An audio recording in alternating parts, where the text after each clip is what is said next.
ओम नमः शिवाय।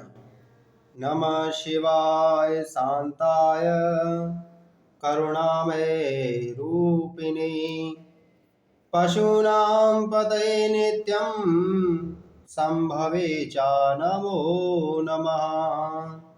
त्रिपुरारे नमस्तुभ्यं हर हर महादेव। काल काल महाकाल कृपा करो देव। गंगाधर शशिधर शूलधारी नटराज नमन तुम्हारी। अघटिक घटने के करता सत्य सदा शिव जगवंदता। नमः पार्वती नाथाय भक्त वितरणाय च। नमः कैलासवासाय मृत्युंजय संभवे। प्रिय भक्तगणों, आप सभी को सावन शिवरात्रि व्रत की हार्दिक शुभकामनाएं। प्रिय भक्तगणों, आज की कथा में हम सावन माह में आने वाली शिवरात्रि व्रत की कथा का श्रवण करेंगे। शौनक आदि ऋषियों ने कहा, हे सूत जी, आज हम आपके श्री मुखारविंद से सावन मास में आने वाली शिवरात्रि व्रत की कथा सुनना चाहते हैं।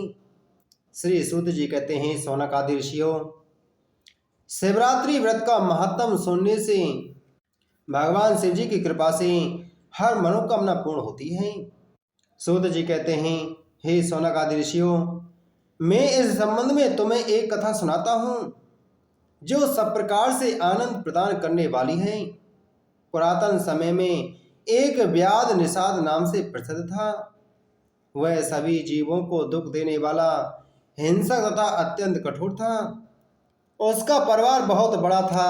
वह प्रतिदिन वन में जाकर जीव जंतुओं का संहार करता, चोरी आदि द्वारा धन प्राप्त करता था। बाल्यावस्था से ही उसने कोई शुभ कार्य नहीं किया।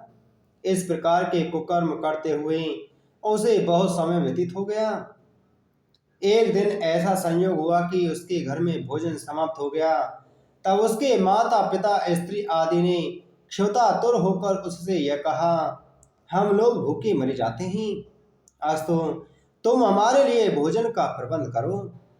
उन लोगों की बात सुनकर निषाद अपना धनुष बाण ले एक घने वन में जा पहुंचा। जिस दिन की यह घटना थी वह शिवरात्रि व्रत का दिन था, परंतु निषाद इस बारे में कुछ नहीं जानता था। आज तो उस दिन संध्या तक वन में फिरने पर भी भाग्यवश निषाद को कोई जीव जंतु दिखाई नहीं दिया। जब रात्रि का समय आया तब वह निषाद अपने मन में अत्यंत व्याकुल होकर यह विचार करने लगा कि मुझे यहाँ कोई शिकार तो मिला नहीं, तब घर जाकर ही क्या करूँगा। तदुपरांत वह यह सोचकर एक नदी के तट पर जा पहुंचा।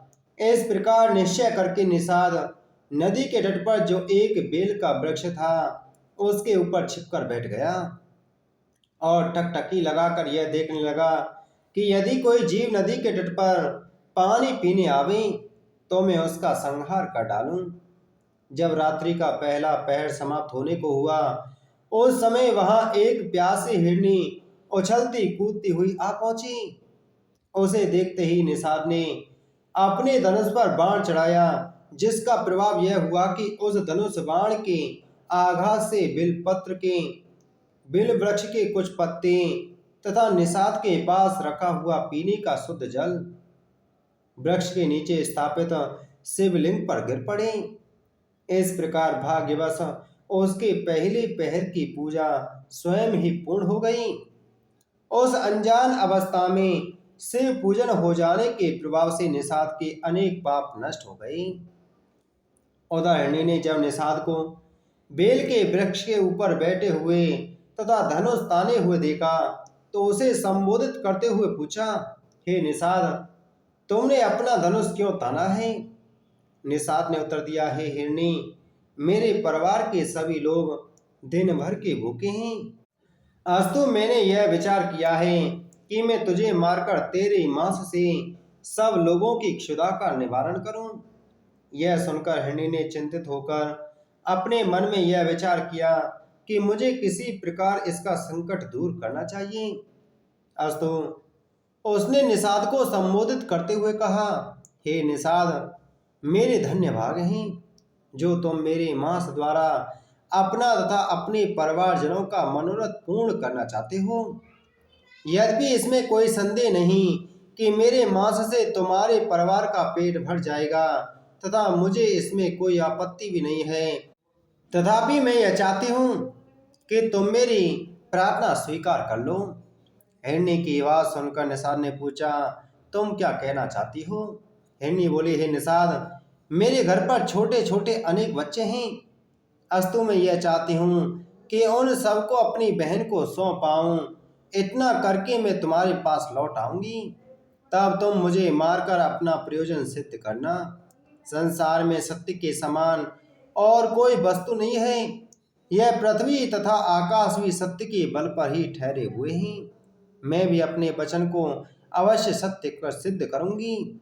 इस प्रकार उस हिरणी ने घर हो आने के लिए निषाद से बहुत प्रार्थना की, परंतु निषाद ने उसे स्वीकार नहीं किया। यह देखकर हिरणी ने अपने मन में अत्यंत भयभीत हो निषाद को विश्वास दिलाते हुए इस प्रकार पुनः कहना आरंभ किया, हे निषाद, यदि मैं अपने बच्चों का प्रबंध करके तुम्हारे पास लौटकर ना आऊं तो मुझे वह पाप लगे जो वेद के विरुद्ध आचरण करने वाले मनुष्य को लगता है। उस समय निषाद ने हिरणी की बात पर विश्वास करके उसे घर आने की आज्ञा दे दी। तब वह हिरणी जल पीने के उपरांत अपने घर को चली गई और निषाद उसी पेड़ पर बैठा हुआ उसके पुनर्आगमन की प्रतीक्षा करने लगा। जब रात्रि का दूसरा पहर आया, उस समय उस हिरणी की बहन अपनी बहन को ढूंढती हुई उसी स्थान पर आ पहुंची। निषाद ने उसे देखते ही फिर अपने धनुष पर बाण को चढ़ाया, जिसके कारण अनेक बिलपत्र टूटकर शिवलिंग पर जा गिरे और उसके दूसरे पहर का शिव पूजन अपने आप हो गया।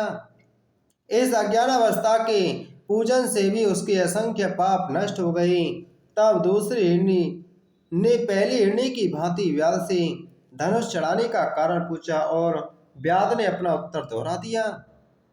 तदुपरांत उस हिरणी ने अपने मन में अत्यंत भयभीत होकर इस प्रकार कहा, हे निषाद, मेरे बड़े भाग्य हैं जो तुम मेरे मांस के द्वारा अपनी तथा अपने परिवारजनों की क्षुधा का निवारण करना चाहते हो। यह शरीर नाशवान है, अस्तु इसके द्वारा यदि परोपकार हो तो इससे अधिक आनंद की बात क्या होगी। फिर भी मैं यह चाहती हूँ कि मैं अपनी छोटी लड़की को अपने पति को सौंप कर आऊं, तत्पश्चात यहाँ आकर तुम्हारे बाण का लक्ष्य बनूं। जब निषाद ने उसकी प्रार्थना को अस्वीकार किया, तब उस हिरणी ने विश्वास दिलाते हुए इस प्रकार कहा, यदि मैं अपनी प्रतिज्ञा भंग करूं तो मुझे वह पाप लगे जो अपनी स्त्री को छोड़कर पराई स्त्री के साथ भोग करने पर लगता है। यह सुनकर निषाद ने उसे भी घर हो आने की आज्ञा दे दी। तब वह तो पानी पीकर चली गई और निषाद उसके लौटने की प्रतीक्षा में जागता हुआ धनुष ताने अपने स्थान पर बैठा रहा। उधर जब हिरणी देर तक घर लौटकर ना पहुंची और रात्रि का तीसरा पहर आया, तब हिरण उसे ढूंढने के लिए स्वयं भी चिंतातुर तथा तृष्णातुर हो नदी की ओर चल दिया।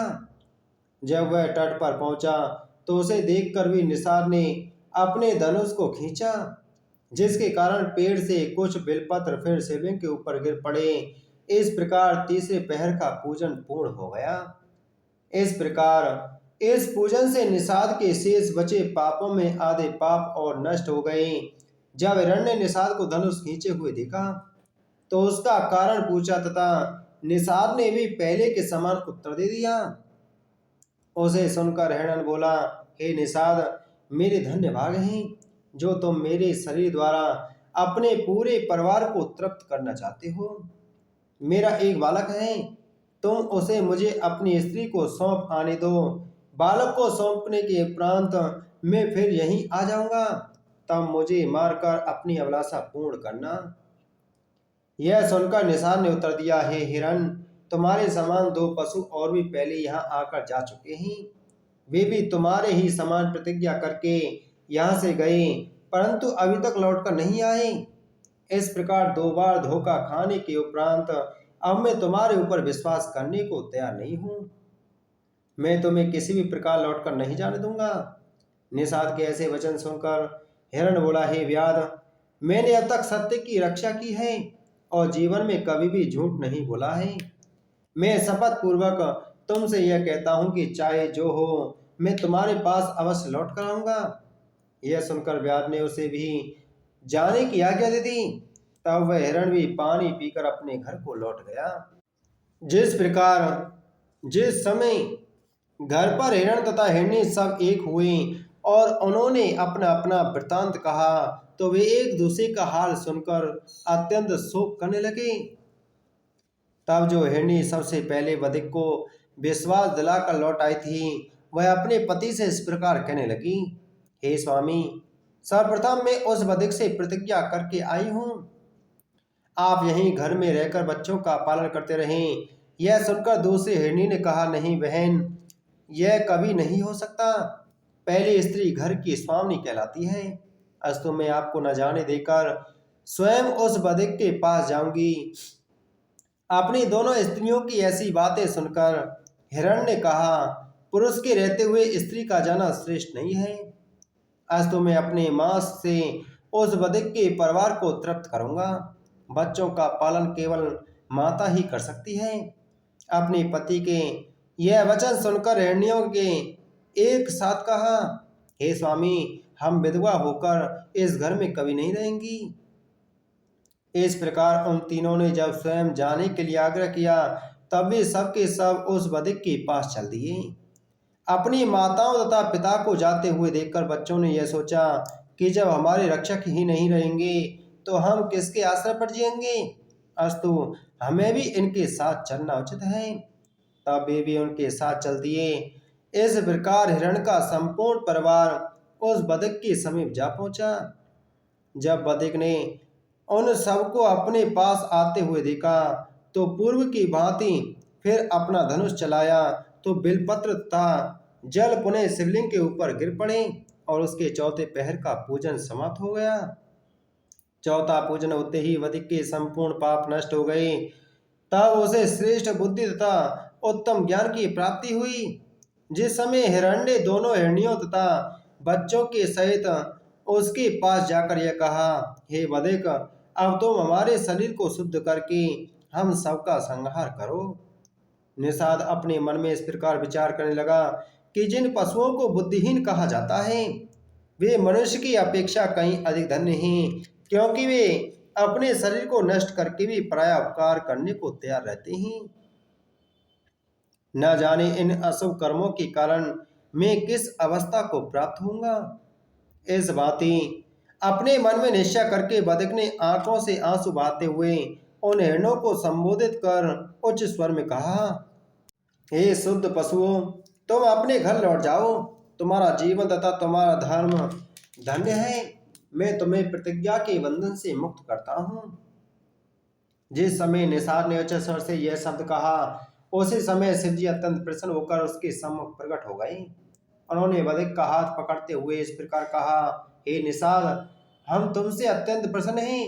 तुमने शिवरात्रि का व्रत रखकर अपने संपूर्ण पापों को नष्ट कर दिया है। अब तुम्हारी जो इच्छा हो वह वर हमसे मांग लो। श्री सूत जी कहते हैं, हे सोनक आदि ऋषियों, भगवान सदाशिव के श्री मुख से यह वचन सुनकर निषाद उनके चरणों पर गिर पड़ा। फिर हाथ जोड़े हुए केवल यह कह सका, हे प्रभु, मैंने आपके दर्शन करके ही सब कुछ पा लिया है। तब भगवान भूत बावन ने अत्यंत प्रसन्न होकर उसका नाम स्कंद रखा और स्वयं ही अनेक वर देते हुए यह कहा, हे निषाद, तुम्हारे सभी मनोरथ पूर्ण होंगे। तुम श्रृंगवेरपुर को अपनी राजधानी बनाकर वहां सुख पूर्वक राज्य करो। तुम्हारी अनेक संतानें होंगी तथा सभी देवता तुम्हारी प्रशंसा किया करेंगे। हमारे भक्त रामचंद्र जी तुम्हें अपना सेवक जानकर अत्यंत कृपा करेंगे। वे तुम्हारे घर पधारकर तथा तुम्हें अपना मित्र बनाकर संसार में यश प्रदान करेंगे। इतना कहकर भगवान शिव मौन हो गए। भगवान भूत बावन के दर्शन पाने से उन हिरणों के भी समस्त पाप नष्ट हो गए। तब उन्होंने भी मृग योनि त्याग कर देव स्वरूप प्राप्त किया। तदुपरांत वे शिव जी की कृपा से विमानों पर आरूढ़ हो देवलोक को चले गए। वे मृग आज तक नक्षत्र रूप में आकाश में दिखाई देते हैं।